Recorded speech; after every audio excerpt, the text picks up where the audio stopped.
Good morning everyone. Welcome to police वाला classes. आज 5 नवंबर है और संडे भी है। चलो यार, एक अच्छे से टॉपिक पे अब फटाफट अपनी क्लास स्टार्ट करते हैं। क्लास की स्टार्टिंग एक पॉजिटिव नोट के साथ। खुद को मजबूत बनाओ, जिंदगी अपने आप आसान हो जाएगी। अगर आप खुद स्ट्रोंग रहेंगे मेंटली फिजिकली तो जिंदगी आसानी से चलेगी। अब फर्स्ट क्वेश्चन है हमारे पास। अमेरिका और भारत की 2+2 मीटिंग 9 और 10 नवंबर 2023 को कहाँ पे आयोजित की जाएगी? तो अमेरिका और भारत के मध्य 2+2 मीटिंग क्या होती है दोस्तों? 2+2 मीटिंग है किसी भी दो देशों के मध्य मंत्री स्तरीय विदेश मंत्री टू विदेश मंत्री या रक्षा मंत्री के साथ रक्षा मंत्री 2-2 की फॉर्मेट में जो मीटिंग्स होती हैं उन्हें 2+2 मीटिंग कहा जाता है। फिलहाल भारत चार देशों के साथ 2+2 मीटिंग्स करता है। वो देश कौन कौन है? वो देश हैं, हाँ, 4 कंट्री हैं दोस्तों, 4 देश हैं। कौन कौन से? अमेरिका,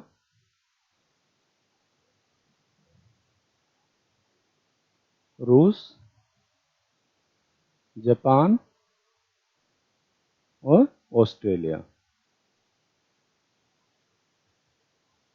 ये 4 देश हैं जिनके साथ भारत अभी 2+2 मीटिंग करता है। अगर हम बात करें अमेरिका के साथ, क्योंकि ये जो डिस्कशन चल रहा है वो अमेरिका की 2+2 मीटिंग का चल रहा है, तो भारत ने अमेरिका के साथ अमेरिका के साथ 2018 में 2+2 संवाद शुरू किया था। अब आप पिक्स देख के समझ गए होंगे। भारत की तरफ से इसमें भाग लेंगे विदेश मंत्री एस जयशंकर और भारत के रक्षा मंत्री राजनाथ सिंह। पहले तो इसका आंसर देख लेते हैं दोस्तों। यह मीटिंग कहाँ होगी? नई दिल्ली में आयोजित की जाएगी। कहाँ पे? नई दिल्ली। नई दिल्ली में आयोजित की जाएगी है। नेक्स्ट, अब कुछ डिटेल्स देख लेते हैं यार। आज हम जो भी ये टॉपिक पढ़ेंगे कम पढ़ेंगे लेकिन एक अच्छे से डिटेल्ड वे में। अमेरिकी विदेश मंत्री एंटनी ब्लिंकन और अमेरिकी रक्षा सचिव लॉयड ऑस्टिन 2+2 की बैठक के लिए अगले सप्ताह भारत आएंगे। 9 और 10 नवंबर को आयोजित हो रही है बैठक। यह बैठक विदेश मंत्री एस जयशंकर, रक्षा मंत्री राजनाथ सिंह के साथ होगी और टाइम रहेगा, डेट रहेगी दोस्तों 9 से 10 नवंबर के मध्य। इस बात की जानकारी किसके द्वारा दी गई है कि भारत और जो अमेरिका के मध्य 2+2 मीटिंग 9-10 नवंबर को होगी उसके? तो यह दी गई है state department, US state department ने 2 नवंबर 2023 को प्रेस रिलीज के माध्यम से यह जानकारी उपलब्ध करवाई गई।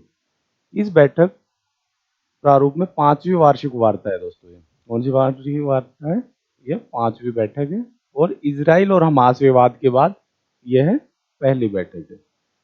तो उम्मीद है कि इस बैठक में इजराइल और हमास युद्ध का मुद्दा मेनली छाया रहेगा, क्योंकि भारत और अमेरिका भी दोनों ही इजराइल की साइड खड़े नजर आते हैं।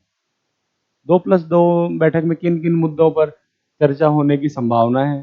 तो अगर हम उसकी बात करें तो वो है भारत प्रशांत क्षेत्र में द्विपक्षीय और वैश्विक चिंताएं और विकास पर बातचीत होगी। साथ में इजराइल और हमास युद्ध जो चल रहा है उस पर भी बातचीत होगी।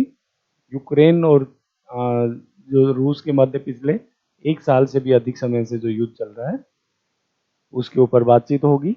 विश्व बैंक और अंतर्राष्ट्रीय मुद्रा कोष आईएमएफ जैसे अंतर्राष्ट्रीय और वित्तीय संस्थाओं पर सुधार के बारे में भारत अमेरिका से इस बारे में बातचीत कर सकता है। भारत और कनाडा के मध्य जो विवाद चल रहा है उस पर डिस्कशन होने की उम्मीद है। चीन और साउथ एशिया में जो चाइना जो अकेले दबदबा कोशिश करने की कायम करने की कोशिश कर रहा है उसके ऊपर भी बातचीत होगी। 2+2 बैठक रणनीतिक और सुरक्षा मुद्दों पर भारत और उसके सहयोगियों और विदेश मंत्रालयों की बैठक का एक फॉर्मेट है दोस्तों। भारत ने 4 प्रमुख रणनीतिकार साझेदारों अमेरिका, ऑस्ट्रेलिया, जापान और रूस के साथ 2+2 बैठकें आरंभ की थी। तो अभी आपसे पूछ लिया जाए कि कितने देशों में के साथ भारत की 2+2 बैठक होती है। तो 4 देश हैं दोस्तों, रूस, अमेरिका, जापान और ऑस्ट्रेलिया। प्रशांत क्षेत्र, तो ये थे। नेक्स्ट क्वेश्चन है दोस्तों, भूटान ने भारत के किस पड़ोसी देश के साथ राजनयिक संबंध स्थापित करने और सीमा विवाद को सुलझाने के लिए प्रक्रिया शुरू की है? तो दोस्तों ये है भूटान नरेश और साथ में है चीन के विदेश मंत्री। तो अभी तक फिलहाल चीन और भूटान के मध्य आपसी संबंध नहीं थे, राजनयिक संबंध नहीं थे, लेकिन हाल ही में जापान ने सीमा विवाद सुलझाने के लिए चाइना के साथ बातचीत शुरू की है। तो ये इसका राइट आंसर होगा चाइना। चीन और भूटान के बीच राजनयिक संबंध नहीं है, लेकिन अब दोनों देशों के बीच डिप्लोमेटिक रिलेशन और बॉर्डर डिस्प्यूट समाप्त करने के लिए कोशिशें तेज हो गई हैं। इसके साथ भारत के लिए चिंता की बात यह है, क्योंकि जो भूटान की जो बाउंड्रीज थी उनकी रक्षा अब तक भारत के द्वारा की जाती थी। अब चीन वहां पे अपनी पैठ बढ़ाने की कोशिश कर रहा है। तो यह भारत के लिए और भारत के रक्षा पॉइंट ऑफ व्यू से भारत के लिए चिंता की लकीरें पैदा करने वाली सिचुएशन है, क्योंकि भूटान की अंतर्राष्ट्रीय सीमा की सुरक्षा का जिम्मेवारी अब तक भारत के पास थी। भूटान के राजा ने इस सिचुएशन को भारत को समझाने के लिए हाल ही में भारत का दौरा किया है। चीन के साथ इस मीटिंग के बीच भूटान के राजा जेमखेसर नामग्याल वांगचुक 3 नवंबर को भारत आए थे। कितने दिवसीय? 8 दिवसीय यात्रा पर वो भारत आए हैं। वो 3 नवंबर से 10 नवंबर 2023 तक भारत के दौरे पर रहेंगे। इस दौरे में भारत और भूटान के बीच द्विपक्षीय संबंधों को मजबूत करने पर आपसी बातचीत की जाएगी, और जो चीन के साथ भूटान संबंधों को सुधारने के लिए जो कोशिशें कर रहा है उसके बारे में वहां के नरेश अपने भारतीय समकक्ष को बताएंगे या चर्चा करेंगे। चीन और भूटान के बीच 25वें दौर की हाल ही में वार्ता हुई है। चीन और भूटान के बीच सीमा वार्ता का यह 25वां दौर 23 और 24 अक्टूबर 2023 को बीजिंग में आयोजित किया गया। यह मीटिंग भूटान के विदेश मंत्री टांडी दोरजी और चीन विदेश मंत्री वोंग यी के बीच हुई। इस मीटिंग में दोनों देशों ने कहा कि वे सीमाओं के सीमांकन पर जल्द से जल्द समझौता चाहते हैं। आपके इंफॉर्मेशन के लिए बता दें, चाइना ने लगभग काफ़ी देशों के साथ सीमा विवाद था, लेकिन जो स्थलीय सीमा है उसके ऊपर उसने सभी देशों के साथ वो समझौते कर लिए हैं। इसमें सिर्फ अब 2 ही देश बाकी हैं। कौन कौन से? भारत व भूटान। भारत और भूटान से उसके अभी सीमा विवाद सोल्व नहीं हो पाए हैं, लेकिन अब भूटान से वो जल्द से जल्द अपने प्रभाव बढ़ाने के लिए वहाँ पे बातचीत कर रहा है। इस मीटिंग में दोनों देशों ने कहा कि वे सीमाओं के सीमांकन पर जल्द से जल्द समझौता चाहते हैं। इस दौरान दोनों देशों ने कोऑपरेशन एग्रीमेंट साइन भी किया है। यह एग्रीमेंट दोनों देशों के सीमा समाधान के लिए 2021 में शुरू किए गए 3 स्टेप रोड मैप को आगे बढ़ाएगा। इस मीटिंग में चीन ने भूटान के साथ अपने राजनयिक संबंध स्थापित करने की अपनी बातचीत को आगे बढ़ाया है। नेक्स्ट है, WHO की दक्षिण पूर्व एशिया की रीजनल डायरेक्टर कौन चुनी गई है? इंपॉर्टेंट क्वेश्चन है दोस्तों, याद रखिएगा। WHO की कौन चुनी गई है? साइमा वाजेद WHO की दक्षिण पूर्व एशिया की रीजनल डायरेक्टर चुनी गई है। अगर हम साइमा जावेद की बात करें तो साइमा जावेद कौन है? साइमा जावेद बांग्लादेश की प्रधानमंत्री शेख हसीना की पुत्री हैं। उन्हें वैश्विक संगठन WHO के दक्षिण पूर्व एशियाई क्षेत्र का नया क्षेत्रीय निदेशक नियुक्त किया गया है। दक्षिण पूर्व एशियाई क्षेत्र का WHO का नया क्षेत्रीय निदेशक। इंपॉर्टेंट क्वेश्चन ये बनता है दोस्तों, अब इससे पहले कौन थी WHO की दक्षिण पूर्व एशिया की क्षेत्रीय निदेशक? उन्होंने 76वें सत्र के दौरान यह चुनाव जीता। साइमा जावेद 1 फरवरी 2024 को यह पदभार ग्रहण करेंगी।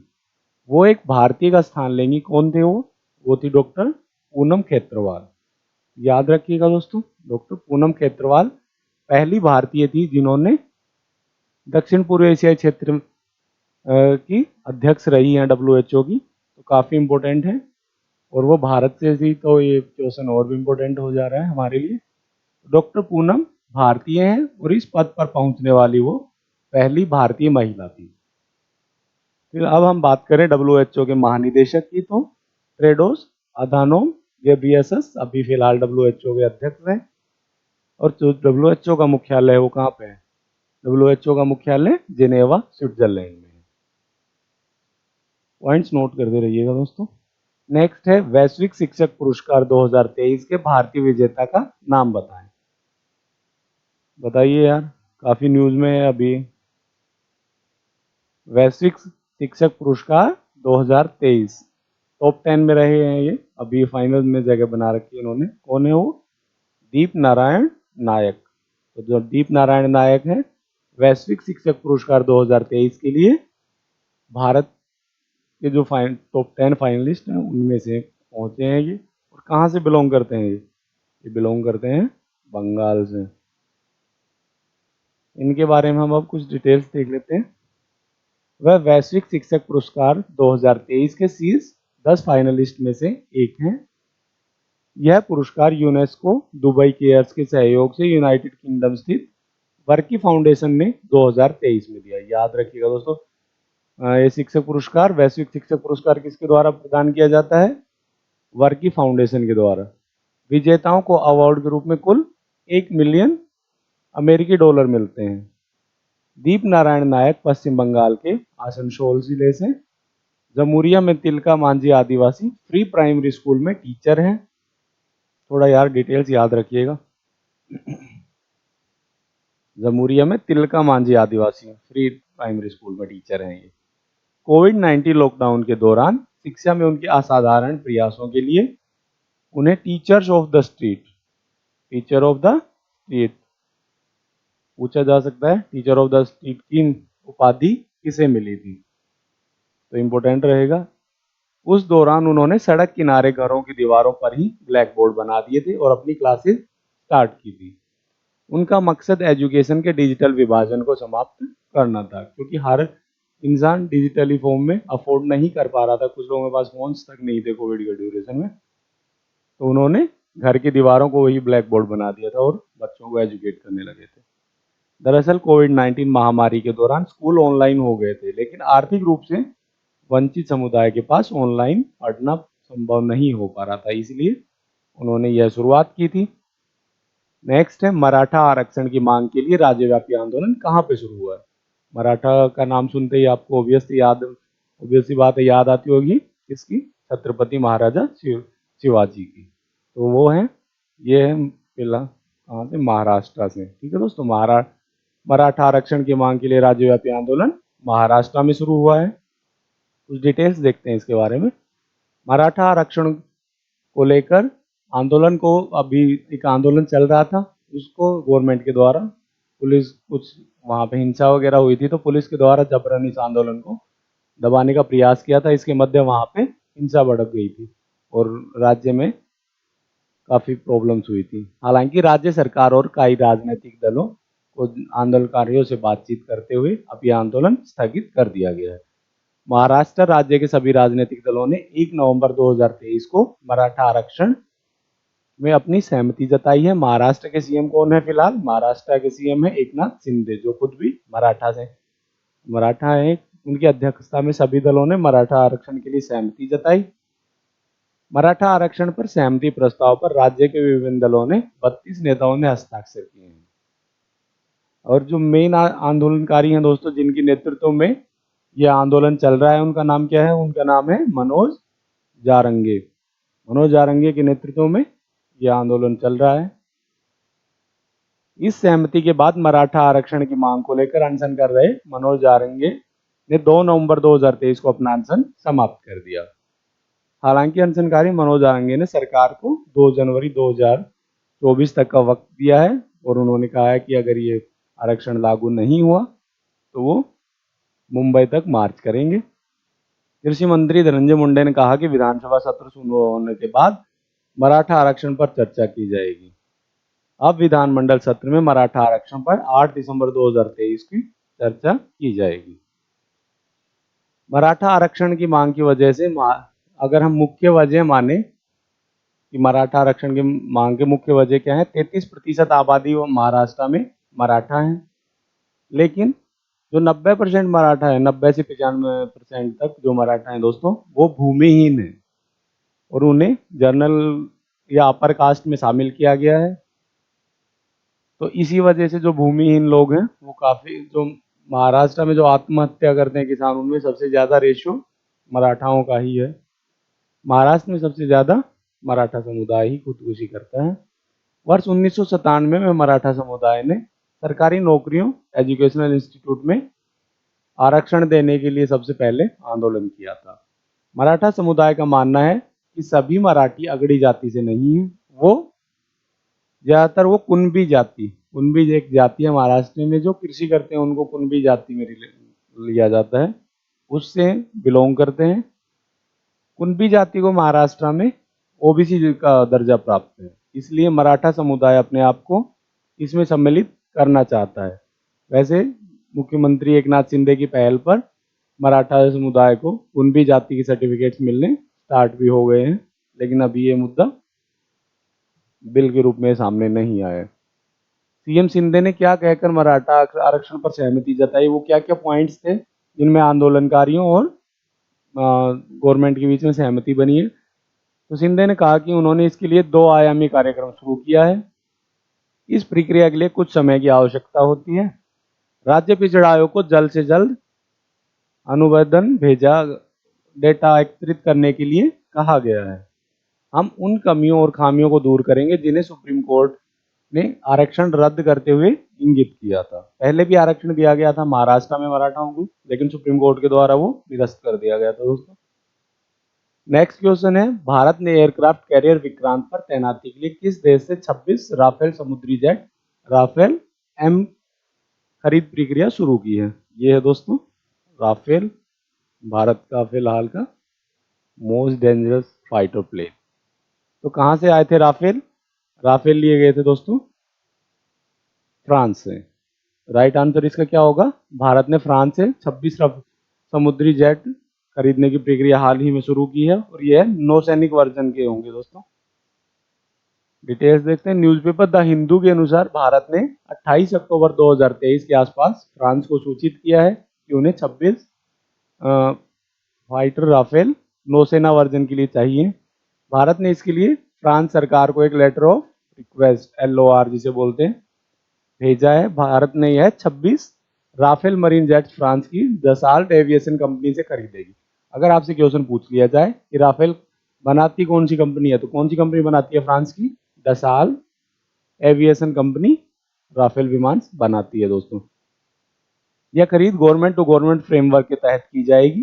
ये 26 राफेल समुद्री जेट भारतीय नौसेना के लिए होंगे। भारतीय वायुसेना के लिए फ्रांस से भारत पहले ही वायुसेना वर्जन खरीद चुका है। ये 26 राफेल INS विक्रांत और INS विक्रमादित्य पर तैनात किए जाएंगे। कब तक मिलेंगे ये रक्षा मंत्रालय को? फ्रांसीसी पक्ष से अभी यह प्रतिक्रिया मिलना बाकी है। ये फ्रांस कब तक ये डिलीवर कर देगा? फ्रांस सरकार से प्रतिक्रिया मिलने के बाद मूल्य निर्धारण और अन्य विवरणों पर गवर्नमेंट टू गवर्नमेंट बातचीत की जाएगी। यह डील एक गवर्नमेंट टू गवर्नमेंट डील रहेगी। राफेल समुद्री जेट है क्या? राफेल समुद्री जेट राफेल फाइटर जेट का नौसैनिक संस्करण है दोस्तों। भारतीय वायुसेना के पास इस वक्त 36 राफेल फाइटर प्लेन है जो वायुसेना वर्जन है। राफेल समुद्री जेट की खासियत क्या क्या है वो देख लेते हैं। Advance twin engine air to air missile दागने में यह सक्षम है। Hammer air to surface smart weapon system, SCALP cruise missile जो हवा से लंबी दूरी में लॉन्च की जाने वाली एक मिसाइल है, उनसे लैस है। ये अधिक पेलोड ले जाने में सक्षम है। जुलाई 2023 में इन मरीन जेट्स को खरीदने की मंजूरी मिली थी। रक्षा मंत्री फिलहाल भारत के राजनाथ सिंह, उनकी अध्यक्षता में आयोजित रक्षा अधिग्रहण परिषद DCA। तो क्वेश्चन बनता है रक्षा अधिग्रहण परिषद की अध्यक्षता कौन करते हैं? रक्षा अधिग्रहण परिषद की अध्यक्षता रक्षा मंत्री के द्वारा की जाती है दोस्तों। जुलाई 2023 को बैठक हुई थी, उन्होंने ये मंजूरी प्रदान की। इसके अलावा 3 अतिरिक्त स्कॉर्पियन सबमरीन की खरीद को भी इस समिति के द्वारा मंजूरी प्रदान की गई थी। नेक्स्ट है कर्नाटक राज्योत्सव या कन्नड़ राज्योत्सव कब मनाया जाता है। कर्नाटक या कन्नड़ राज्योत्सव 1 नवंबर को मनाया जाता है। इसके साथ में आपको कमेंट बॉक्स में बताना है इसके साथ 1 नवंबर को किस किस राज्य का जन्म हुआ था या कौन कौन से राज्य बने थे दोस्तों। तो हर साल 1 नवंबर को कर्नाटक राज्योत्सव मनाया जाता है। वर्ष 1956 में 1 नवंबर को दक्षिण भारत के कन्नड़ भाषी क्षेत्रों को मिलाकर कर्नाटक बनाया गया था। कर्नाटक राज्योत्सव का मतलब है कर्नाटक राज्य का महोत्सव। फिलहाल वहां पे सीएम है सिद्धरामैया और जो उप मुख्यमंत्री है वहां पे डीके शिव कुमार। राजधानी है कर्नाटका की बेंगलुरु। नेक्स्ट है परुमला पेरुनल उत्सव किस राज्य में मनाया जाता है। तो परुमला पेरुनल उत्सव केरला में मनाया जाता है दोस्तों। कुछ डिटेल्स देख लेते हैं इसकी। यह केरल राज्य में मनाए जाने वाले सबसे महत्वपूर्ण त्योहारों में से एक है। अगर मलयालम में पेरुनल भाषा का अर्थ जाने तो इसका अर्थ होता है भव्य त्योहार या उत्सव।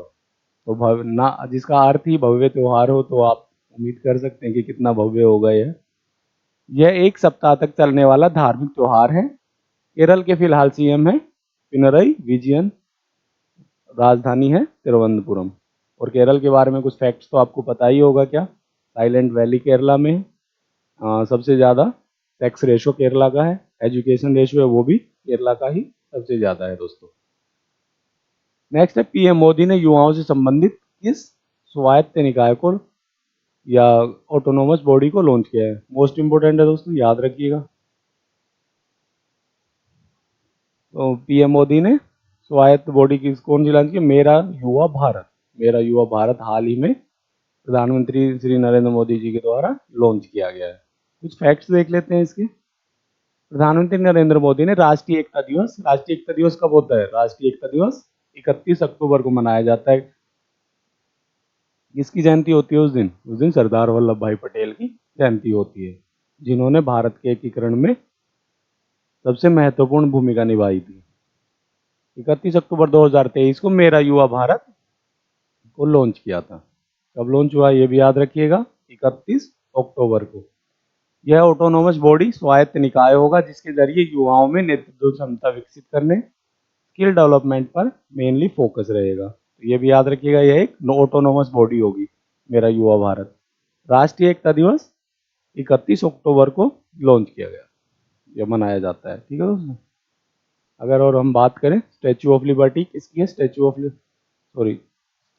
यूनिटी। स्टैचू ऑफ यूनिटी भी सरदार वल्लभ भाई पटेल स्टैचू है, कहाँ पे है, गुजरात में।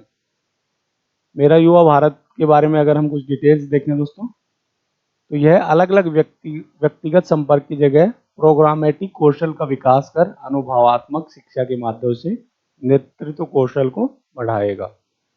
युवाओं में अधिक निवेश करके उन्हें सामाजिक नवाचार और सामुदायिक नेता बनाने का कार्य किया जाएगा। इसके तहत युवा नेतृत्व वाले विकास पर सरकार का ध्यान केंद्रित करना और युवाओं को निष्क्रिय प्राप्तकर्ता की जगह विकास का सक्रिय संचालक बनाना इसका उद्देश्य रहेगा। युवाओं की आकांक्षाओं और सामुदायिक आवश्यकताओं के बीच बेहतर तालमेल हो सकेगा इसके माध्यम से। मौजूदा कार्यक्रमों का सम्मेलन कर युवाओं की दक्षता में वृद्धि की जाएगी। युवा लोगों और मंत्रालयों के लिए वन स्टॉप शॉप के रूप में कार्य करना, एक एकीकृत युवा डाटाबेस को तैयार करना इसके माध्यम से। युवा सरकारी पहलों युवाओं के साथ जुड़ने वाले अन्य हितधारकों की गतिविधियों को जोड़ने के लिए दो तरफा संचार माध्यम होगा। एक भौतिक इकोसिस्टम का निर्माण करना और जिससे सभी लोगों तक पहुंच सुनिश्चित हो सके। नेक्स्ट है इस स्टेडियम में महान क्रिकेटर सचिन तेंदुलकर की प्रतिमा का अनावरण नवंबर 2023 में किया गया है। कौन से स्टेडियम में किया गया है दोस्तों, वानखेड़े स्टेडियम। और वानखेड़े स्टेडियम आपसे पूछा जाए कहाँ है, वानखेड़े स्टेडियम है मुंबई में। तो इस प्रतिमा को मुंबई क्रिकेट एसोसिएशन ने स्टेडियम में सचिन तेंदुलकर स्टैंड के पास 1 नवंबर को स्थापित किया है। अगर इससे रिलेटेड जब बात क्रिकेट की चल रही है तो आपसे पूछ लिया जाए कि क्रिकेट वर्ल्ड कप का आयोजन कहाँ हो रहा है। क्रिकेट विश्व कप का आयोजन विश्व कप 2023 कहाँ पे हो रहा है आयोजन हो रहा है भारत में आपसे पूछा जाए कि पिछले क्रिकेट विश्व कप के चैंपियन कौन है, तो पिछले विश्व चैंपियन है लास्ट टाइम के चैंपियन है England. England last world cup जो 2019 में हुआ था उसके विजेता है दोस्तों। और भारत के कप्तान कौन है, इम्पोर्टेंट है, भारत के कैप्टन है भारतीय क्रिकेट टीम के रोहित शर्मा। तो ये कुछ क्रिकेट से रिलेटेड दोस्तों फैक्ट्स थे। यह प्रतिमा सचिन तेंदुलकर के जीवन के 50 वर्षों को समर्पित है। सचिन ने कहा कि यह प्रतिमा हर उस व्यक्ति को समर्पित है जो उसके साथ खड़ा था, उनके बिना यह सफर संभव नहीं हो पाता। अहमदनगर महाराष्ट्र के रहने वाले प्रमोद कांबले ने सचिन की इस प्रतिमा को तैयार किया था। थोड़ा इंपॉर्टेंट है, याद रखिएगा दोस्तों, प्रमोद कांबले के द्वारा इस प्रतिमा को तैयार किया गया था। नेक्स्ट है, समारोह में मौजूद हस्तियां कौन कौन थी, तो इस भव्य समारोह में महाराष्ट्र के मुख्यमंत्री, आईसीसी के पूर्व प्रमुख, आईसीसी पूर्व प्रमुख हैं दोस्तों शरद पवार, बीसीसीआई सचिव जय शाह, मुंबई क्रिकेट एसोसिएशन के अध्यक्ष अमोल काले और सचिन की पत्नी व बेटी भी इस समारोह में उपस्थित रहे। सचिन तेंदुलकर के जीवन के बारे में अगर हम बात करें तो जन्म हुआ था 24 अप्रैल 1973 को मुंबई में। मात्र 14 साल की उम्र में उन्होंने क्रिकेट खेलना शुरू कर दिया था। क्रिकेट के इतिहास में विश्व के सर्वश्रेष्ठ बल्लेबाज माने जाते रहे अपने समय के। उन्हें सर्वोच्च नागरिक सम्मान भारत रत्न मिल चुका है। वो एकमात्र ऐसे क्रिकेटर हैं जिन्हें सर्वोच्च भारत का सम्मान भारत रत्न मिला। वह भारत रत्न से सम्मानित होने वाले सबसे कम उम्र के व्यक्ति हैं। वह राजीव गांधी खेल रत्न पुरस्कार पाने वाले भी पहले क्रिकेट खिलाड़ी हैं। 2008 में उन्हें पद्म विभूषण, 2011 में वर्ल्ड कप के दौरान सचिन तेंदुलकर को भारत को विश्व कप जिताने में महत्वपूर्ण योगदान रहा था। नेक्स्ट है, वनडे विश्व कप में भारत के लिए सबसे ज्यादा विकेट लेने वाले गेंदबाज कौन बने। वनडे विश्व कप हम बात कर रहे हैं 2023 की दोस्तों। तो 2023 में जो अभी विश्व कप चल रहा है इसमें मोहम्मद शमी ने अभी तक भारत की तरफ से सबसे ज्यादा विकेट लिए हैं। उन्होंने अब तक कुल 3 मैच खेले हैं जिनमें उन्होंने 13 विकेट प्राप्त किए हैं। तो ये है Mohammed Shami is the right answer.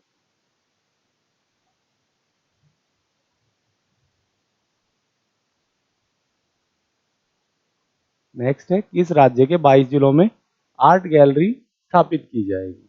ये आर्ट गैलरी स्थापित की जाएगी दोस्तों पश्चिम बंगाल के 22 जिलों में। कुछ डिटेल्स देख लेते हैं हम इसकी। सूचना और सांस्कृतिक मामलों और पर्यटन मंत्री इंद्रनील सेन ने नवंबर 2023 में यह घोषणा की।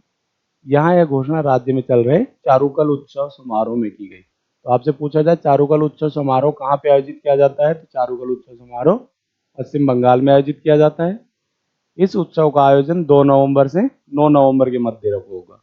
आर्ट गैलरी कब तक स्थापित होंगी अगर हम बात करें तो द हिंदू न्यूज़पेपर के अनुसार अगले 6 महीने के दौरान 22 जिलों में यह आर्ट गैलरियाँ तैयार हो जाएंगी, जहां प्रतिभाशाली युवा और कलाकार अपने काम का प्रदर्शन कर सकेंगे।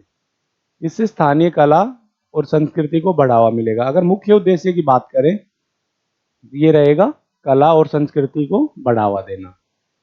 सबसे पहले हुगली जिले के चंदनगर में एक गैलरी स्थापित करने की प्रक्रिया शुरू हो चुकी है। तो आपसे पूछा जा सकता है कि फर्स्ट आर्ट गैलरी कहाँ पे बनाई जा रही है पश्चिम बंगाल में, तो यह हुगली जिले में बनाई जा रही है। अगर हम बात करें कि आर्ट गैलरी आखिर है क्या, तो वो है आर्ट गैलरी एक कमरा या इमारत है जिसमें दृश्य कला प्रदर्शित की जाती है। 15वीं शताब्दी के मध्य से पश्चिम संस्कृति में एक गैलरी दीवार के साथ कोई कला बनाने के स्थान के रूप में इन्हें दर्शाया गया है। पश्चिम बंगाल की सीएम है वर्तमान में ममता बनर्जी और गवर्नर है सीवी आनंद बोस। राजधानी है पश्चिम बंगाल की Kolkata. Thank you for watching. I hope आपको ये वीडियो अच्छी लगी होगी और आपके लिए काफ़ी हेल्पफुल रहेगी। Thank you for watching. इसकी पीडीएफ आपको हमारे पुलिस वाला क्लासेस टेलीग्राम चैनल पर अवेलेबल करवा दी जाएगी। Thank you for joining us.